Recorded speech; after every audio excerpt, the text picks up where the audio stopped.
Hola, buenas noches otra vez. ¿Cómo están? Espero que todos estén muy bien. Bueno, nosotros estamos hoy en esta nueva sesión de este conversatorio que estamos trabajando los diferentes como territorios de diferentes conciencias para poder ir a entrar en la profundidad de nuestra psique. Hoy teníamos, el conversatorio estaba planteado que que fuera con Diana, que lo hiciéramos Diana y yo. Desafortunadamente, por problemas técnicos, Diana no nos va a poder acompañar en esta oportunidad. Quedamos pendientes que en un futuro, esperemos que cercano, Diana nos acompañe con otro tema. Pero estábamos planteando el tema que estaba planteado hoy, que era trabajar con ella el complejo materno y complejo paterno. Desafortunadamente no nos va a acompañar.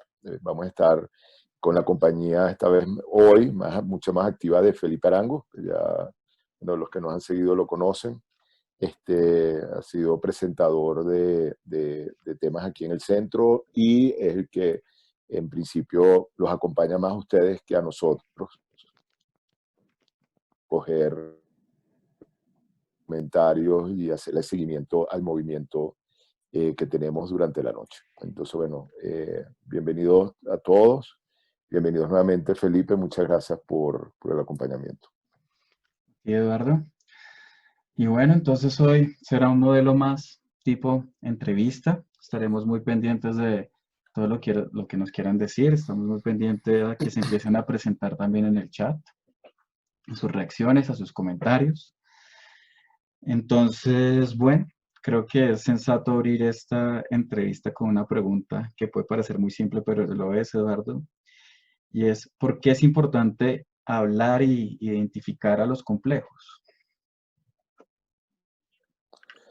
Eh, Hay algo que para los terapeutas muchas veces parece como de sentido común, y para las personas que se acercan a preguntar sobre sí mismos, sobre su mundo interior, sobre su psiquismo, también de repente no lo tienen muy enfocado, pero nosotros, que muchas veces nos vivimos como si fuéramos una unidad, como si tuviéramos una sola conciencia, realmente cuando prestamos atención nos damos cuenta que reaccionamos desde diferentes lugares, ¿no? Así como la vez pasada, con Pablo Raidán, hablábamos de cómo los tipos psicológicos influyen en nuestra forma de responder y de conectarnos con el entorno, y comentábamos que una persona que es más pensamiento reacciona de una manera diferente a una persona que es sentimiento, o una persona que tenga otra tipología. De esa misma manera, cuando nosotros nos observamos y nos autoobservamos, nos damos cuenta que hay veces que sentimos que fluimos como tranquilamente con temas o con determinadas situaciones, y hay otras veces que, un tema nos puede detonar una reacción que podemos identificar como un poco desproporcionada o un poco fuera de contexto. Muchas veces esas reacciones están vinculadas con el mundo de los complejos. Eh, el Jung, yo creo que fue en sus inicios que comenzó a desarrollar todo el tema de los complejos. Y desde muy temprano eso empezó a incorporarse en el lenguaje coloquial. De hecho, la gran mayoría de las personas cuando hablan, cuando señalan o reconocen tal persona es un acomplejado, o tal persona tiene un complejo de superioridad, un complejo de inferioridad, realmente están reconociendo lo que es el mundo de los complejos. Entonces, la idea de hoy es explorar un poco, movernos un poco, pasearnos un poco por el territorio de los complejos para poder, primero para saber que están allí, después para de alguna manera aproximarnos a ver cómo se van estructurando, el efecto que tiene en nuestra vida y qué podemos hacer con ellos. Entonces, desde esta lectura, el saber de los complejos no solo es una herramienta para uno, sino también para entender a los demás, ¿no? Es una herramienta que se puede extrapolar a muchos más niveles más que uno mismo. Yo diría que los complejos de alguna manera determinan una reacción frente a la realidad, y por lo general están acompañados de una distorsión de la realidad. Por Ujú. eso es importante, uno, conocerlos reconocerlos en uno mismo, porque sabemos que hay determinadas situaciones o determinados temas que por lo general lo van a disparar. Eso por un lado. Por otro lado, en la convivencia, yo creo que uno de los temas más importantes, lo comentamos en uno de los conversatorios con María Elvira Camargo, tenía que ver con cómo en la convivencia, de las cosas que más se disparan, que distorsionan más la posibilidad de comunicarnos de una manera adecuada, es precisamente la presencia de los complejos en cada una de las personas que conviven. Si yo tuviera que escoger un tema que es crucial en el hacer pareja, tiene que ver con el mundo de los complejos, como en la medida que yo reconozco y conozco los complejos de mi pareja y ella los reconoce en mí, de alguna manera nos cuidamos, ¿no? Yo creo que no hay nada más peligroso que uno entrar un poco inocentemente en terrenos que son complejos y tocar de repente teclas que cuando nos damos cuenta estamos en la mitad de una explosión o de una reacción que muchas veces no entendemos. Y por eso es que es un tema que es muy importante. De alguna manera nosotros, o la mayoría de las personas lo hacen intuitivamente, o sea, uno cuando se aproxima a alguien que está conociendo, hay una cierta precaución, sobre todo cuando hay situaciones que son como muy obvias, o cierta condición física o ciertas dinámicas sociales que saltan muy obvio. Uno por lo general es muy prudente en tocar ciertos temas porque uno no sabe cómo eso puede reaccionar en el contacto o en el vínculo. Entonces, de alguna manera, sí hay una intuición natural en esa aproximación al mundo de los complejos. Ok. Entonces, bueno, creo que es lícito ir entrando en materia, abordando el tema sobre lo materno y lo paterno y cómo afectan las relaciones paterno-filiales nuestra relación con nosotros mismos y con nuestro entorno. El, ah, el cu- Cuando nosotros vemos o cuando nosotros nos paseamos por la forma en que la psique se va armando, o sea, porque la psique, creo que como lo hemos comentado en otro momento, que lo podemos ver como una especie de sistema que empieza desde un núcleo muy sencillo, entre comillas, donde hay todo un potencial, pero ese núcleo se empieza a desarrollar. Los seres humanos somos de los seres vivos que somos eh, más vulnerables y que somos más dependientes de las estructuras del entorno que nos pueden apoyar. De hecho, así como uno ve que parte del desarrollo básico para la sobrevivencia no se puede completar en el vientre materno, sino se completa fuera, de alguna manera también vamos viendo cómo el desarrollo de ese sistema psíquico, de ese sistema de nuestra psique, empieza muy temprano y termina consolidándose relativamente tarde, ¿no?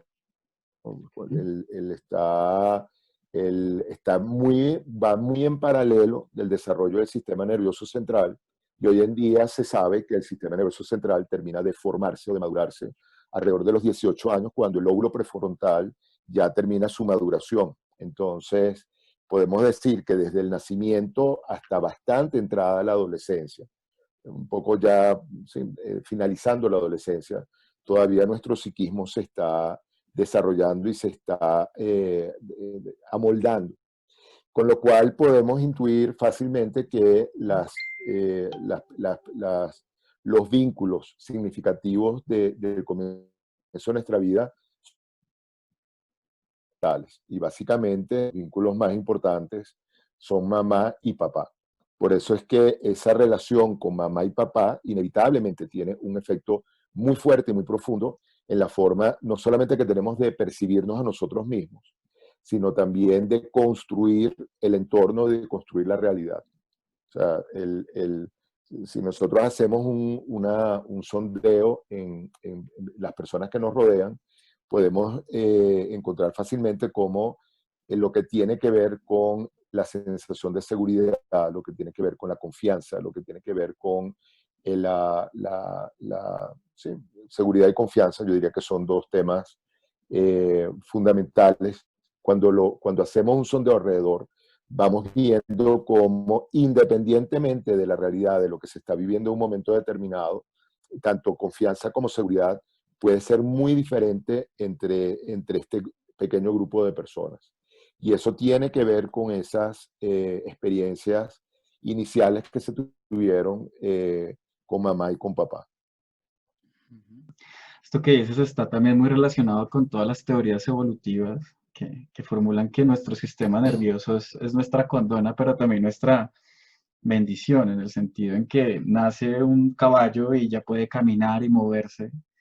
Nosotros como especie nacemos como unos bebés muy vulnerables que necesitan más que ninguna otra especie el cuidado y la estimulación de sus padres como para sí, configurarse, coagularse en algo. Entonces, bueno, sí, es otro punto para argumentar la importancia de estas dos figuras en nuestro desarrollo.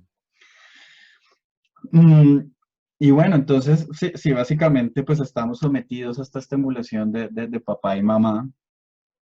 Esto implica que necesitamos de un modelo único de padre o de madre para convertirnos en algo funcional o hay muchos modelos de padre y muchos modelos de madre. ¿Qué pasa ahí?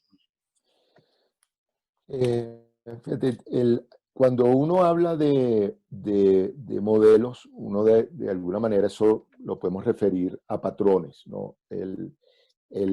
Y dentro de los patrones de expresión de la naturaleza humana, uno puede reconocer lo que es un patrón materno o maternal y un patrón paterno o paternal que son diferentes entre sí. O sea, cuando hablamos de patrones y cuando nos referimos a este tipo de patrones, ya estamos hablando de patrones arquetipales. Hemos comentado en otros momentos que los patrones arquetipales no están vinculados totalmente con el género, con lo cual un hombre puede tener un patrón materno bien desarrollado y muy presente, igual que una madre, una mujer puede tener un patrón paterno-paternal muy presente. El patrón de lo materno está muy vinculado con la contención y con la nutrición, y con esa primera sensación de estar protegido, de estar contenido, de estar confiado. El patrón paterno está vinculado más con el tema de estar, de saber cómo moverse con el afuera, cómo poder reconocer las fortalezas que me permiten sobrevivir en el afuera, y es quien enseña de alguna manera las leyes y los límites que mantienen la convivencia en el afuera. Pero así como esos dos grandes patrones, el patrón materno o maternal, el patrón paterno o paternal, están como muy bien diferenciados, nosotros podemos encontrar a su vez otros patrones de ser mamá o de ser papá. Creo que hemos hablado en otros momentos que la referencia que nosotros utilizamos mucho, la metáfora que utilizamos para hablar de estos patrones humanos, muchas veces son las mitologías, y entre ellas la mitología griega. Cuando nosotros vemos naturalezas femeninas diferentes, cuando vemos una Demeter como expresión de la feminidad, cuando vemos una Atenea como expresión de la feminidad, o una Hestia o cualquiera de las diosas griegas como expresión de la feminidad, de la misma manera podríamos decir que hay formas diferentes de ser mamá. No es lo mismo una mamá Demeter o demeteriana que una mamá artemisal o que una mamá ateneica o una mamá afrodítica. No es lo mismo un padre Zeus que un padre Marte o que un padre Apolinio. Son formas diferentes de lo masculino de aproximarse a la paternidad o de lo femenino de aproximarse a la maternidad. Entonces vamos viendo cómo la cosa se va complejizando, porque y de alguna manera nos permite ir entendiendo esa complejidad y esa riqueza que es la expresión de la naturaleza humana. donde no hay una forma de ser humano, sino hay muchas formas de nosotros podernos expresar. Queda muy claro. Entonces, ¿qué sucede cuando alguna de estas fuerzas se interrumpe y no está en el proceso del desarrollo? O por el contrario, se sobreestimula. ¿Qué escenarios se pueden presentar en estos casos? Fíjate, yo creo que uno puede hablar de un desarrollo ideal. Yo creo que los ideales nos ayudan muchas veces a tener una referencia, Ujú. siempre y cuando mantenemos en mente que el ideal no existe. Entonces uno puede hablar de un desarrollo ideal, cómo debería ser un desarrollo ideal, y podemos a partir de ese desarrollo ideal, podemos ver las particularidades que pueden ir apareciendo, ¿no?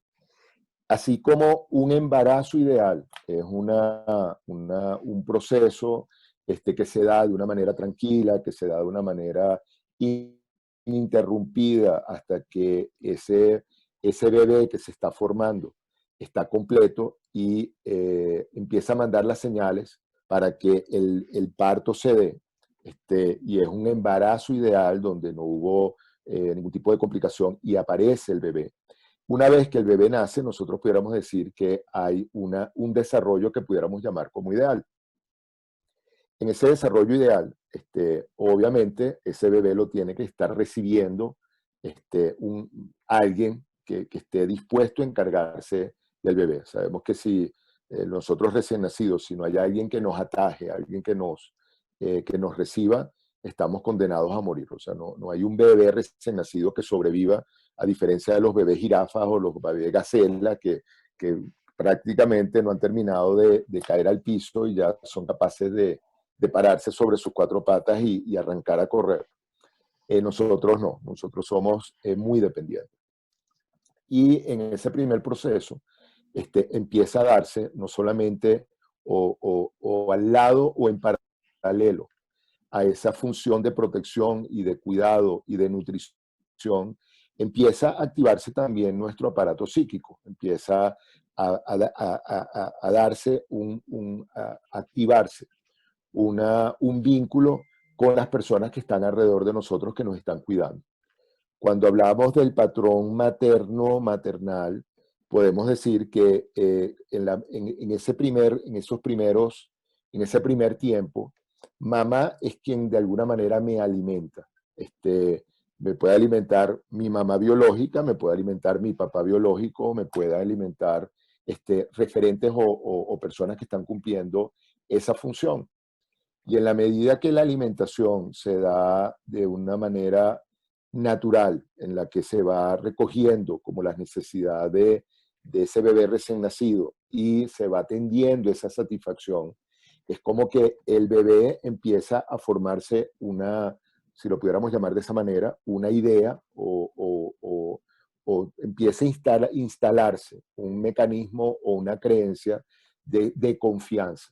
Si yo cuando tengo hambre al poco tiempo, aparece algo que satisface esa hambre, yo puedo empezar a desarrollar la confianza que cuando empiezo a sentir hambre, bueno, rápidamente esa hambre que si nosotros no nos imaginamos lo que puede ser la sensación de hambre, un bebé recién nacido, si nosotros empezamos a tener la confianza que esa hambre va a calmarse y va a ser satisfecha, empezamos a generar una situación de tranquilidad y de confianza que empieza a profundizarse.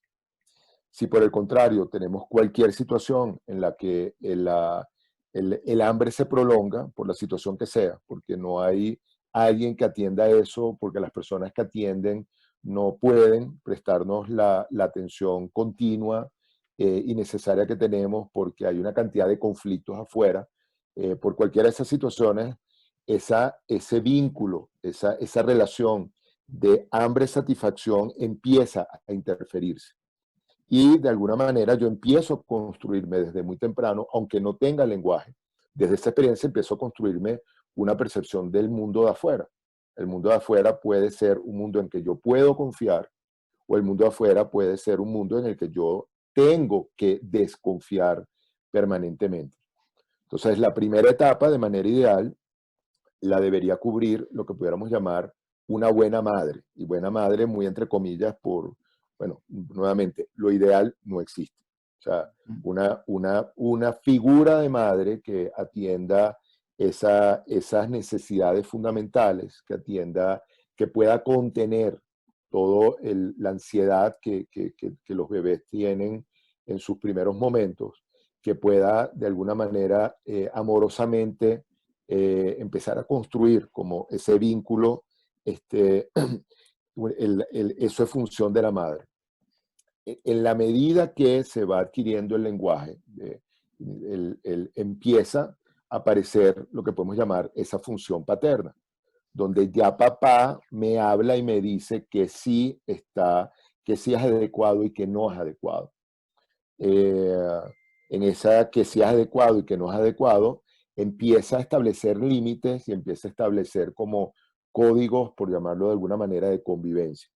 Eso, eso lo podemos entender hoy como algo muy complejo, pero eso es algo que empieza a instaurarse de una manera como muy simple y empieza a entrar en nuestro sistema. Entonces, eso sería como el camino ideal de un buen vínculo con mamá y un buen vínculo con papá. Una mamá que pueda atender mi ansiedad y que pueda corregir el malestar que yo puedo sentir originalmente, que me protege, que me da cariño. Y un padre que igualmente que de alguna manera me escuda y me empieza a enseñar los códigos para la sobrevivencia y empieza a activar las herramientas internas para esa sobrevivencia. Eso es lo que en principio debería ser una infancia ideal.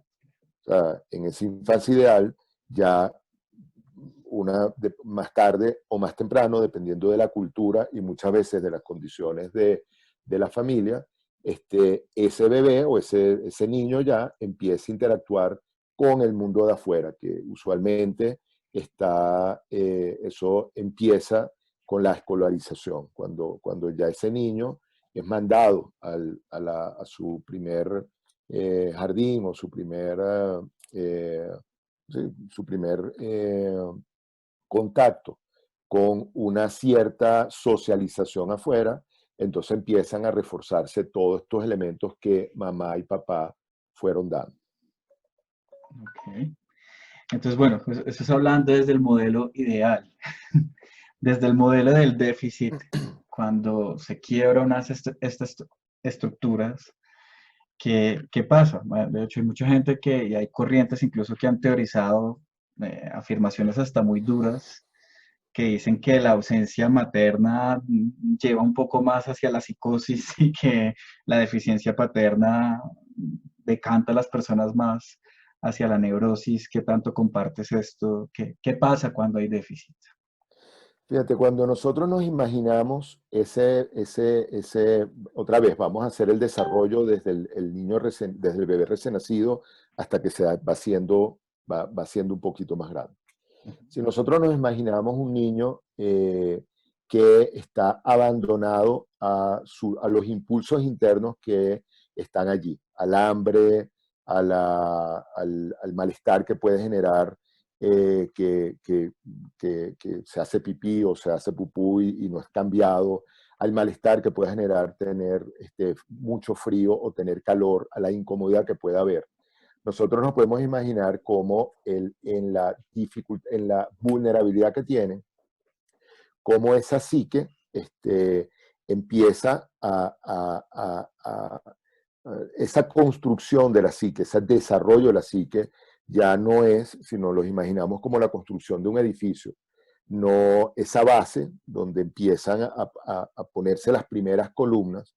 Podemos imaginarnos que una columna empieza a faltar, otra columna de repente la hicieron un poco deforme, hay una parte donde no, se les olvidó poner columna y el edificio empieza como a construirse, la base del edificio, de una manera uh,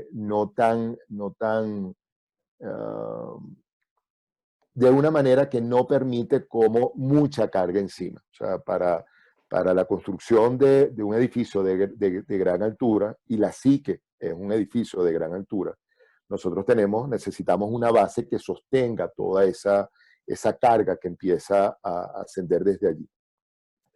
Cuando la función materna no ha estado presente, o cuando ha estado presente de una manera insuficiente, eso incide profundamente no solamente en la percepción que tiene el bebé del afuera, sino también en la fortaleza que tiene esa estructura interna en poder sostener y poder empezar como autocontenerse. Entonces, definitivamente, cuando las funciones maternas y paternas fallan en la misión que tienen como de acompañar ese desarrollo inicial de esa psique, podemos encontrar como condiciones complejas empiezan a manifestar, sí, como empiezan a construirse, empiezan a estructurarse desde muy temprano. Cuando uno ve la psicosis como una situación donde la estructura inicial de la psique, la estructura esencial de la psique, de alguna manera está, uno ve que se está expresando de una manera inadecuada, uno pudiera imaginarse que eso corresponde como a un cierto nivel primario en esa construcción, en ese desarrollo de lo psíquico.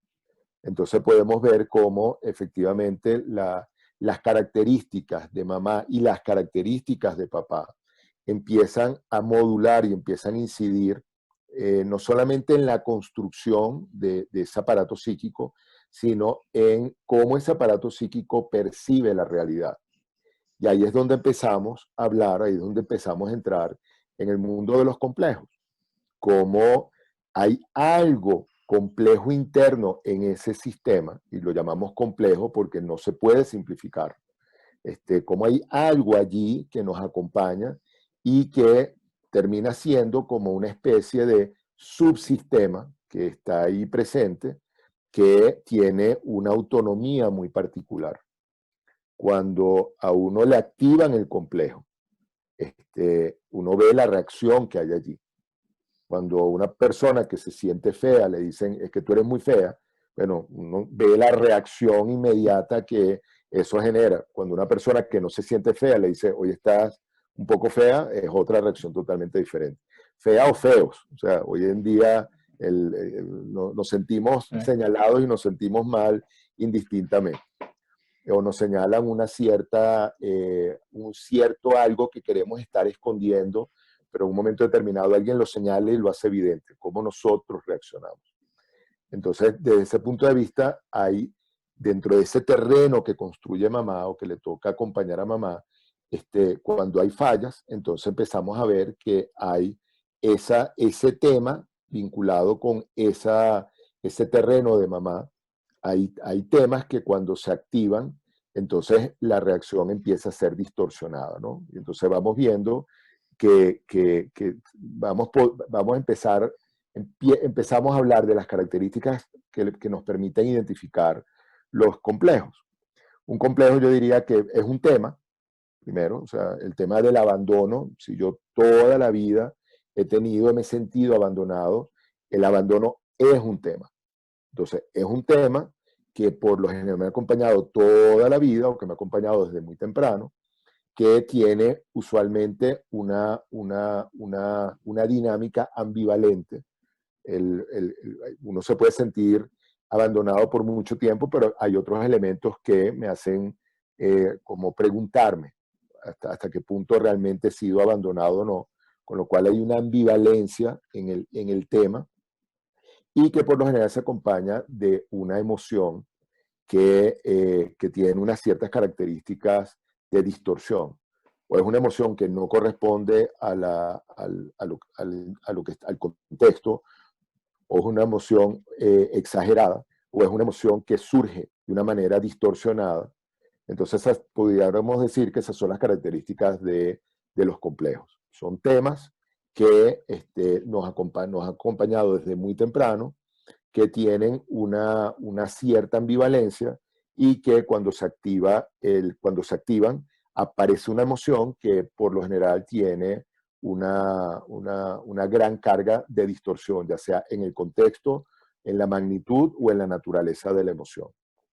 Entonces vemos que hay complejos que tienen que ver con lo materno. Cuando tenemos una madre que manda mensajes contradictorios, que manda mensajes manda mensajes muy directos en relación a no construir confianza o atacar la confianza que se pueda tener, hablamos de un complejo materno. Un poco como para ilustrarlo con imágenes, yo creo que muchos de nosotros vimos la película El Cisne Negro, una película que fue muy conocida, que fue muy comentada. En El Cisne Negro nosotros vemos en ese vínculo entre esa madre que proyectaba una cantidad de cosas en la hija, vemos cómo está presente ese tema de lo materno y cómo afecta en una hija ese tema de lo materno. Recordando la película, y para los que no nos vieron, trataba, el eje central era una bailarina de ballet que está haciendo su carrera, y esta carrera está acompañada, entre otros personajes, por el personaje de la madre. Y a lo largo de la película nos vamos enterando que la madre también era una bailarina de ballet y que de alguna manera siente que su carrera estuvo truncada por el nacimiento de esta hija. Entonces se establece una relación sumamente ambivalente donde la madre con mucha frecuencia le está mandando mensajes muy negativos en relación a la percepción que puede tener la hija. Entonces ahí empezamos a hablar, es donde podemos reconocer lo que llamamos un complejo materno con unas características muy negativas. Hay otras situaciones donde también se presenta el complejo materno y puede ser por exceso de mamá. Esa relación donde la mamá fue muy sobreprotectora, estuvo muy presente, de alguna manera no permitió o hacía todo por los hijos. Y vemos que la mamá también, ese complejo materno está muy presente. A lo mejor no con esta connotación tan negativa, tan destructiva que podíamos ver en la película El Cisne Negro, pero igualmente tiene un efecto paralizante y un efecto de distorsión de la imagen, de la autoimagen y de su posición frente al afuera.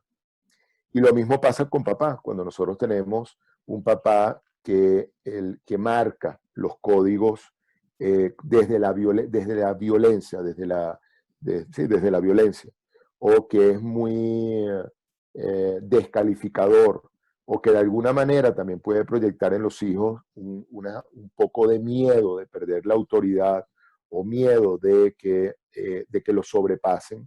Podemos encontrar padres que son sumamente, por utilizar un término, bueno, que yo creo que la gran mayoría de las personas hoy en día lo pueden entender, puede ser un padre muy castrador, un padre que está permanentemente como señalándole y quitándole potencia a los hijos o a las hijas. Y por otro lado, también cuando tenemos estos padres que están volcados a dar todo, a resolver absolutamente todos los problemas o todas las situaciones de conflicto que tienen los hijos o las hijas, también vemos que generan, que activan en estos hijos y en estas hijas complejos paternos que están muy presentes. Entonces vemos cómo los complejos se pueden activar, se pueden construir desde una distorsión por defecto o una distorsión por exceso. Y nuevamente vemos cómo el ideal es un poco ese punto medio en que yo tengo suficiente mamá para ir desarrollando la confianza y suficiente papá para yo ir desarrollando la sensación de estar protegido, pero que de alguna manera me permiten interactuar y me permiten desarrollar mis propios mecanismos individuales que permiten la sobrevivencia y la adaptación. Excelente respuesta. Entonces, digamos, desde no generalizaciones, sino de pronto como correlatos, estas, por ejemplo, ausencias o déficits en lo materno, por ejemplo, se podrían traducir en grandes problemas referente a la confianza con uno mismo y con el entorno. Y con el padre, si hay conflicto por ahí, la incapacidad para relacionarse con ese mundo más allá de la seguridad que nos dio mamá en un momento. Si tuviésemos que identificar otra vez nuevamente, imaginándonos lo que es la función de la madre y la función del padre, sería como tú lo estás describiendo. O sea, en el vínculo con mamá, uno se imagina nuevamente una mamá ideal. Una mamá ideal está pendiente de el hambre del bebé, una mamá está pendiente de la incomodidad del bebé, una mamá está pendiente de darle amor al bebé, una mamá está pendiente sí, como de balancear ese mundo del bebé, de hacer esa llegada del bebé de una manera, o sea, el mensaje es como estás bienvenido. En la medida que eso se va dando y en la caricia y en el contacto con piel se empieza a dar la contención natural, se empieza a dar como ese primer como límite que es la piel como primer órgano que se empieza a activar. Y empieza a haber una recepción a partir de esa, vamos a llamarlo como actitud, eres bienvenido, se empieza a promover una situación de confianza y ¿sí? De lo que nosotros llamamos la confianza existencial, una confianza en la vida primordial, que es fundamental para uno poder, después a lo largo de la vida, poder eh, sí, enfrentarnos a situaciones, aunque sean situaciones novedosas para uno. ¿Qué piensas tú de este tema lacaniano que, que formulaba que los niños tenían una cualidad y era que cuando sus padres eran terribles o malos, e incluso los abandonaban o los castigaban injustamente, el niño nunca odiaba a sus padres, sino vertía todo ese odio sobre él mismo y toda esta frustración? ¿Tú compartes esa perspectiva? Mira, yo soy muy poco lacaniano. A mí realmente Lacan no es de mis amigos más simpáticos. Entonces, pero respondiendo no desde la perspectiva lacaniana, porque Sí, como te sí, sí. digo, ni la manejo ni pretendo manejarla tampoco. Pero todas las distorsiones de autopercepción o de movimiento, de dinámicas emocionales, pueden agarrar caminos muy diversos. O sea, que yo creo que eso es lo que hace tan, bueno, por lo menos a mí me parece tan fascinante nuestro trabajo clínico, porque vamos viendo cómo expresiones del humano que son muy extrañas o que pueden ser muy extrañas, uno de repente dice, bueno, ¿de dónde salió esto? Y vemos si nosotros utilizamos ese modelo termodinámico Sí. que utilizó mucho Jung en relación a la psique, pudiéramos decir que nosotros somos como un saco de energía o como, bueno, no es un saco de energía, pero es como, sí, como un sistema energético que tiene unos sitios donde la energía se puede contener a gran presión o en gran magnitud y unos mecanismos donde esa energía se, se diluye, se difumina y tiene como un movimiento dentro de ese sistema psíquico. Cuando ese sistema está interferido de alguna manera, cuando los canales de difusión o de dilución de la energía están obstruidos o están deformados, cuando el aparato o cuando los espacios donde esa energía en principio debería ser contenida en una determinada magnitud, cuando eso está interferido, podemos decir que la expresión de ese movimiento energético, de ese sistema energético, puede aparecer por cualquier lado. Entonces pudiéramos decir que hay veces que la energía se viene otra vez, una energía que en principio debería salir del sistema, como puede ser la rabia, por ejemplo, una de las energías una de las emociones donde la energía en principio sale del sistema. O sea, yo utilizo la rabia para poner un freno o para defenderme de un agresor. Si esa energía en lugar de salir del sistema, yo vuelve a entrar o se mantiene en el sistema, va a tener un efecto dentro del sistema. Hay muchos de lo que son las enfermedades, lo que conocemos como las enfermedades psicosomáticas, que el principio es ese, básicamente. O sea, hay una energía que necesita salir por un determinado canal y con una determinada magnitud, y al no poder salir o salir de una manera distorsionada, se queda en el cuerpo. Si lo ponemos en el contexto más psicológico o más de las expresiones, de las diferentes expresiones psicológicas que podemos tener, Bueno, esa energía puede salir de muchas maneras.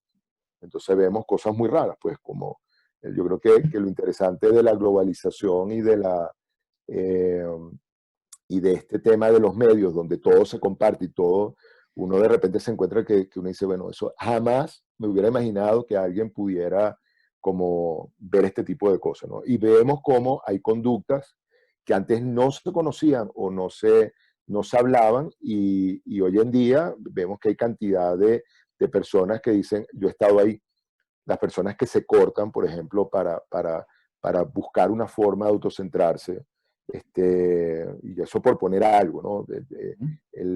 Expresiones diferentes a nivel de cómo nos relacionamos con la comida, cómo nos relacionamos con el ejercicio, cómo nos relacionamos con la forma de presentarnos.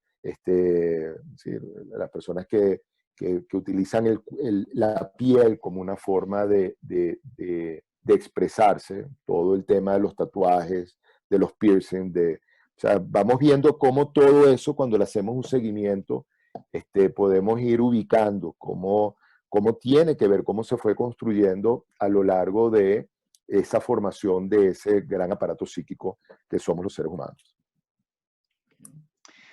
Y bueno, como última pregunta antes de proceder a atender a las de la audiencia, ¿te gustaría ampliar un poco el tema de la participación mística y este vínculo tan potente que se puede desarrollar entre los padres y el hijo, hablando de complejo materno y paterno? Fíjate, en la construcción de ese aparato psíquico nosotros tenemos, pudiéramos identificar como etapas, que son naturales en principio. Volvemos al tema, cuando dejan de ser naturales porque o no se presentaron o se prolongaron, es cuando empezamos a ver como ciertas distorsiones, sí, una dinámica que puede generar mucho malestar. En la primera relación, cuando el vínculo entre el niño y la madre empieza a formarse, los que tenemos hijos y los que hemos acompañado a madres con sus hijos, y lo que nos ha tocado acompañarlos por otras razones, porque somos médicos o porque nos ha tocado sí, acompañarlas en otros contextos, nos damos cuenta cómo de manera natural y por un tiempo más o menos, yo diría que por lo menos en los primeros años, nosotros vemos que en el vínculo entre la madre y el hijo, la madre sabe lo que el hijo necesita, el hijo o la hija, cuando hablo de hijo, hijo o hija, sabe lo que el niño necesita. Uno de repente está con una madre al lado y el bebé llora y entonces la madre, espérate un momentico que tiene hambre. Y entonces, o en otro momento vuelve a llorar, espérate un momentico que le tengo que cambiar el pañal. Y vuelve otro, espérate un momentico que tiene sueño. Y uno de repente, el llanto le puede parecer exactamente el mismo llanto, pero esa madre sabe que un llanto es porque tiene hambre, un llanto es porque está incómodo, porque tiene sueño, bueno, la incomodidad que da el sueño también. Hay personas que incluso han relacionado ese fenómeno de la madre que empieza en un momento determinado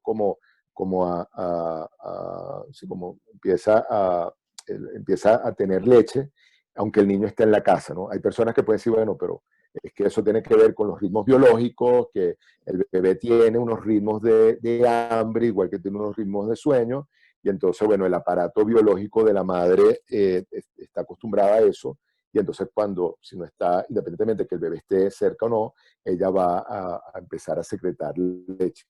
Pero si lo vemos del lado de la participación mística, que es la pregunta tuya, nosotros podemos encontrar que en esa conexión tan energética, por llamarlo de alguna manera, que existe entre la madre y el niño, hay una lectura allí donde se pierden los límites, ¿no? Eso incluso uno lo ve en situaciones de enamoramiento profundo, incluso entre adultos, como en ese enamoramiento profundo termina produciéndose, por lo menos en la etapa más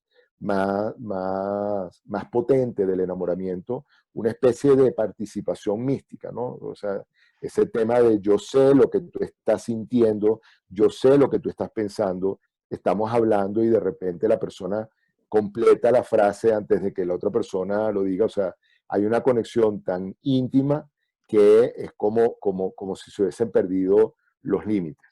Entonces, así esta amplificación bueno, para señalar que esa experiencia de la participación mística, de alguna manera, es una experiencia que los seres humanos podemos tener de una manera que se puede dar de manera natural. Ok, perfecto. Queda muy claro. Entonces vamos a proceder a atender las preguntas de la audiencia. Entonces, espérate. Listo.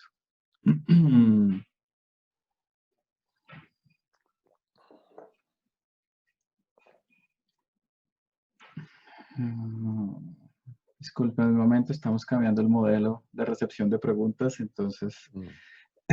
a veces cuesta un poco. Mm, Bueno, Carolina Mejía pregunta si es posible que en un solo padre o madre se encuentren los dos patrones. ¿Es esto posible? Sí. Esa es una buena pregunta. Nosotros vemos cómo cuando hablamos de que ser madre o padre no tiene que ver con el género, de alguna manera la función materna y paterna no tiene que ver tampoco con individuo. O sea, nosotros vemos como en vínculos donde en estas estructuras de familia, donde hay una sola figura parental, ya sea un hombre o una mujer, vemos cómo esta sola figura puede tener una función muy completa y muy sana, tanto de su función materna como la función paterna. Yo diría que ahí el reto, y sería interesante como reflexionar un poco más sobre eso, pero el reto sería cómo esa persona puede identificar cuando está en función materna y cuando está en función paterna. Porque lo que sí es complicado es cuando el niño o la niña no tiene muy claro desde dónde se está hablando. Yo creo que en la estructura tradicional de una mamá y un papá y una mamá que tiene asumida su maternidad de una manera completa y rica y un papá que tiene asumido su paternidad de una manera completa y rica, para el niño es muy fácil decir, ese es mamá y este es papá. Independientemente que la forma, la formación del aparato psíquico no discrimina, ni tiene por qué discriminar en que, bueno, mamá es esto y papá es esto, de alguna manera pone las cosas en orden. Pero eso no quiere decir que una maternidad y paternidad ejercida por una sola persona no tenga un carácter de construcción y un carácter de profundidad y un carácter muy sano en ese acompañamiento del desarrollo de ese aparato psíquico. Ok. Ricardo Matallana Gaviria pregunta, ¿se puede hablar de formas de ser padre y de ser madre características de ciertas genealogías familiares que se repiten de generación en generación? Es decir, que de alguna forma se heredan. Esta es una pregunta que es muy interesante porque ahí empezamos a diferenciar varias cosas, ¿no? Hay algo que yo comento mucho, que es los seres humanos somos los únicos animales, cuando nos ubicamos dentro del reino animal, donde un determinado arquetipo, si utilizamos ahora la metáfora de los animales como arquetipo, el arquetipo del león o el arquetipo del tigre o el arquetipo del conejo, los seres humanos somos los únicos animales donde en una familia arquetipal puede surgir otro arquetipo. Entonces tenemos familias de leones donde de repente aparece un conejo, con lo cual tiene toda una cantidad de conflictos tanto para el conejo como para los leones. Entonces ahí vamos viendo cómo empiezan a establecerse dinámicas donde inevitablemente empiezan a aparecer estas distorsiones y estas formaciones de estas dinámicas complejas. Por otro lado, hay una cosa que nosotros hemos estudiado mucho, que es cómo hay familias que vienen arrastrando complejos. O sea, entonces más que un tema de herencia, de una genealogía de ADN, nosotros vemos cómo lo que se están heredando, son complejos que se vienen arrastrando, ¿no? Complejos en relación al poder, por ejemplo. Entonces hay familias que el poder es todo un tema que está permanentemente presente, y el presente y enfatizado. Familias que tienen, el tema es la expresión de la parte amorosa. Entonces vemos cómo eso está presente y enfatizado. Y así podemos ir reconociendo complejos que se vienen arrastrando en las diferentes generaciones de las familias, pero no como un tema de herencia biológica, sino un tema de el complejo nuevamente aparece. Y al aparecer, entonces, ya desde muy temprano, empieza la distorsión sobre ese tema en particular. Cuando la próxima semana que vamos a profundizar un poco más en el tema de los complejos más individuales, más que tienen que ver con la construcción de la identidad, vamos viendo que hay temas que todos compartimos, todos tenemos temas alrededor del dinero, porque lo tenemos o porque no lo tengamos, pero hay temas alrededor del dinero. Todos tenemos temas en relación a la imagen física y a la expresión de esa imagen física.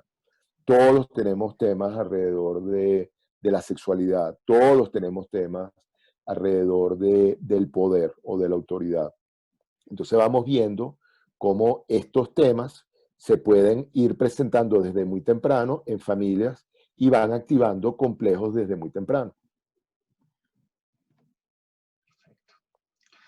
Bueno, Ana Catalina Loaiza pregunta, cuando, digamos, los patrones se invierten a nivel de pareja, ¿qué tipo de complejo se puede estructurar en la psique del niño, el hijo de la hija? Fíjate, cuando nosotros hablamos desde la referencia arquetipal, la respuesta es, no tendría por qué producirse nada, no tendría por qué influir negativamente en el desarrollo de ese aparato psíquico, cuando hablamos desde el punto de vista arquetipal. Cuando nosotros hablamos nuevamente, arquetipos lo podemos igualar a patrones y patrones lo podemos igualar a funciones. Entonces tenemos que el patrón de ser madre o de ser padre es uno en particular y no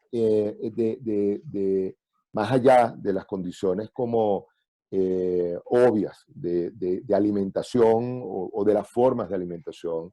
De alguna manera pudiéramos decir que un hombre puede ser o sea, puede ser una súper buena mamá y en ocasiones puede ser mejor mamá que una mujer.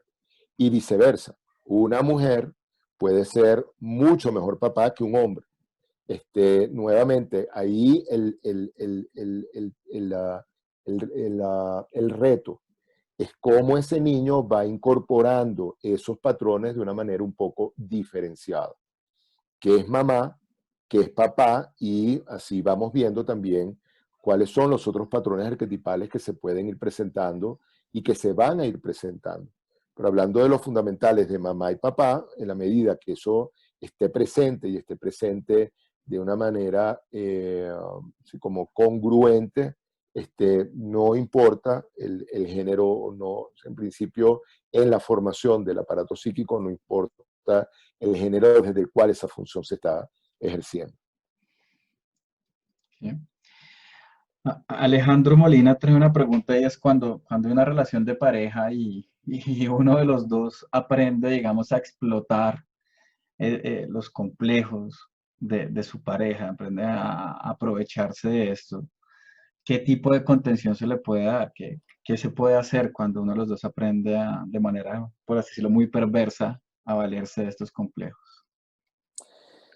Mira, eso es una muy buena pregunta porque nos pone en perspectiva la otra cara del conocer los complejos, ¿no? Habíamos hablado como en principio lo ideal de conocer los complejos, identificar los complejos en términos de pareja, es para cuidar la comunicación y el encuentro entre los dos, cuidando la activación de estos complejos.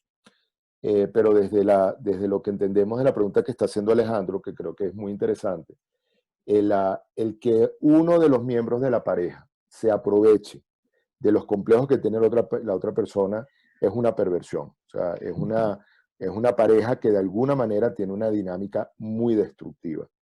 Esto lo vemos, por ejemplo, en estas parejas donde uno de los dos, porque esto es indistintamente del género igual, capta la dependencia o la vulnerabilidad de su pareja y empieza a aprovecharse para manipular, para mantener, sí, en lugar de construir en conjunto, pudiéramos decir que hay un aprovechamiento de ese trabajo que debería ser simétrico y entre los dos para beneficiarse y por lo tanto la pareja se comienza a desbalancear.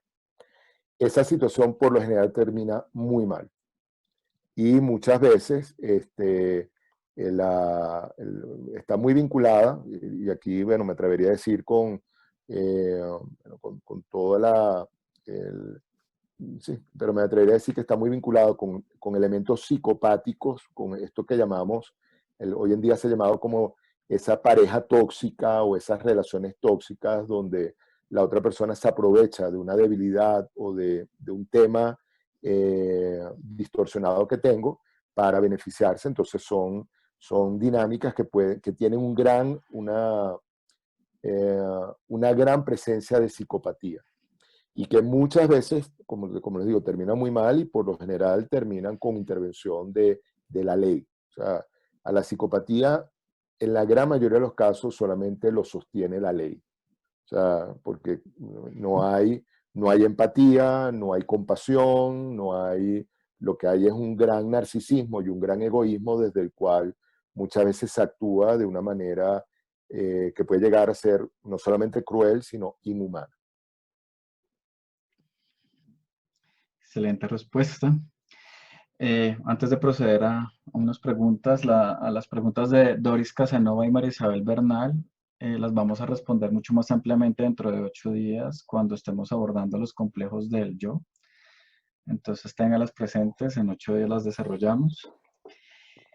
David Ignacio Molina Velázquez hace una pregunta excelente y es: ¿qué mecanismos tiene la psique para recuperar la propia vida cuando se da un proceso simbiótico con alguno de los padres? Bueno, hola David, te saludo desde acá. Me parece que es una pregunta sumamente importante porque nosotros volvemos al tema de lo ideal versus lo no ideal.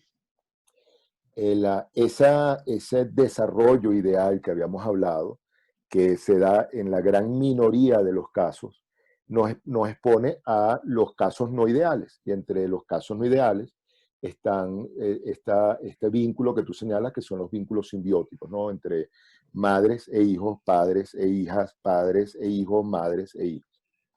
Donde de repente una función madre o padre que no está completa o que también vive en su distorsión, toma al hijo un poco como para completarse. Y de esa manera se pierde los límites, como que el sistema padres-hijos, el sistema parental-hijos, pierde el límite y entonces se hace un solo sistema. Nosotros hemos hablado en otros momentos de lo que es la importancia de la autorregulación en el tema de lo psíquico. Cuando se rompe esos límites, entonces el sistema de autorregulación no es individual, sino está compartido, con lo cual hace que el sistema no permita que se desarrolle sino hasta un determinado nivel. Afortunadamente, el aparato psíquico tiene lo que Jung identificó como el principio de individuación. O sea, independientemente del el núcleo donde hayamos nacido, independientemente de nuestra naturaleza arquetipal, hay un principio que es fundamental, que es que está a nivel casi que de instinto de sobrevivencia, que hace que esa psique necesita individuarse independientemente del entorno que tiene. Entonces, esas estructuras, por más fuertes que se hayan hecho a nivel simbiótico, tienden como a moverse, tienden como a diferenciarse, y desde esa diferenciación entonces puede ocurrir que ambas partes de la estructura o una de ellas puede seguir su camino y su principio de individuación. Bueno, hacer una pregunta que es bastante técnica, que no sé si tengo una respuesta simple, pero pues vale la pena traerla. Y María Carolina Arbeáez pregunta es, ¿cómo saber si ha sido la madre sobreprotectora la que causó un trastorno esquizoide? Mira, realmente no solamente que no, muchas veces no se puede saber, sino que yo diría que incluso que hay varias cosas en relación a la pregunta que creo que es importante aclarar, ¿no? Eh, Una, yo no quisiera que quede en el ambiente como la idea de que es que todos los trastornos psiquiátricos graves tienen que ver con la madre, ¿no? Porque creo que ha sido ha sido una cierta tendencia que ha penalizado mucho la función materna y a las madres. Y creo que no es justo. Yo he visto en excelentes madres que, bueno, por diferentes razones, terminan, los hijos, las hijas terminan apareciendo con una cierta elemento, bueno, de distorsión. Y viceversa, como he visto madres muy perturbadas donde los hijos tienen un desarrollo, eh, sí, un desarrollo muy completo y muy congruente, muy balanceado. Entonces, lo primero que quisiera es como quitar un poco esa percepción de que todos los trastornos psiquiátricos o los trastornos profundos de la psique tienen que ver con la madre. Eso por un lado. Eh, por otro lado, no siempre se puede rastrear en la historia de una persona eh, las dinámicas tempranas que de alguna manera van a, eh, van a activar una determinada forma de expresarse. Y por otro lado, desde la perspectiva junguiana, no psicoanalítica freudiana, muchas veces eso tampoco importa tanto. Aquí uno la respuesta que le di a David inicialmente. Si nosotros tenemos una ecuación arquetipal, nosotros tenemos una esencia arquetipal que va a buscar desarrollarse, independientemente de la madre o del padre que tuve, de la característica destructiva que pudo haber tenido, esa tendencia a desarrollarse de una manera sana, entre comillas, se va a dar. Este, Nosotros vemos cómo en el proceso terapéutico, personas que pueden estar muy paralizadas porque tuvieron vínculos muy fuertes con mamá o con papá que marcaron una gran limitación, vemos cómo esa parálisis se puede empezar a mover y lo que empieza a surgir de la parálisis es una naturaleza que puede complementar y puede de alguna manera sanar, entre comillas, nuevamente, esas heridas o esas situaciones que pudieron haberse presentado muy tempranamente. Perfecto. Y ya como última pregunta de la noche, que creo que se puede explicar muchísimo desde esta flexibilidad, instalación de los patrones maternos y paternos.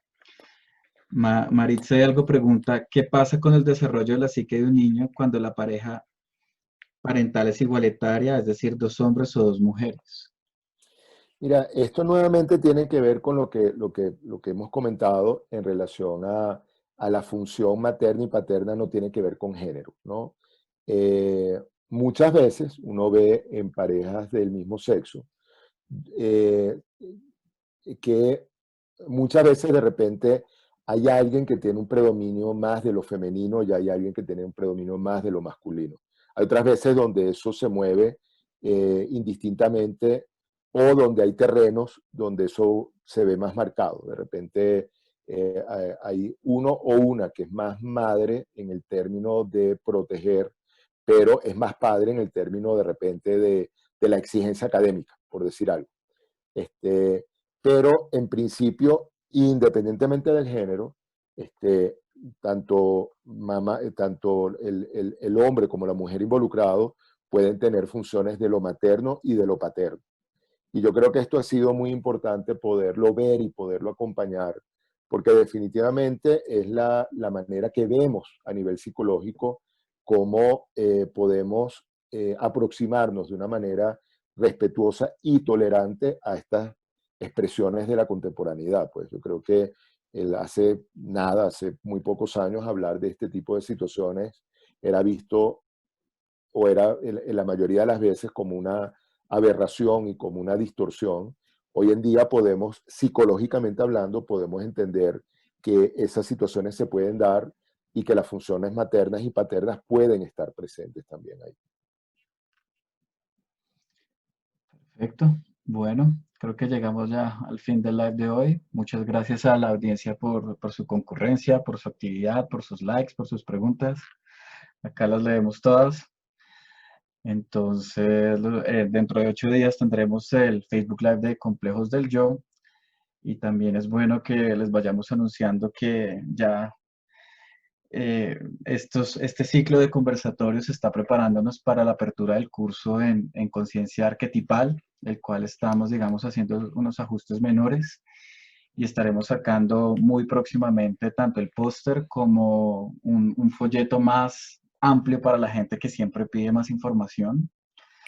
Entonces, pues bueno, les agradecemos muchísimo su compañía, sus preguntas, su interés. Bueno, gracias Felipe también por la compañía, y a ustedes, a la audiencia, que bueno, que siempre les comento que si esto es para ustedes, y yo creo que lo rico para nosotros es tenerlos a ustedes interesados y haciéndonos reflexionar y haciéndonos esta confrontación, que yo creo que es no solamente sana, sino es importante. Yo creo que la idea nuestra es, creo que lo hemos comentado en otro momento, es como llevar la psicología como una realidad, no como una teoría desde la cual tenemos que agarrarnos para explicar cosas. En la medida que ustedes nos hacen preguntas, y podemos como ir afinando desde una perspectiva psicológica, como esas realidades las podemos entender, esa es la ganancia que tenemos nosotros. Entonces, a todos muchísimas gracias por estar allí, por acompañarnos durante todos estos ciclos, y bueno, nos vemos la próxima semana. Bueno, y nos sobra, muchísimas gracias a ti, Eduardo, por compartir, por la calidad de tus respuestas, siempre precisas. Entonces, nos vemos dentro de 8 días. Gracias a todos.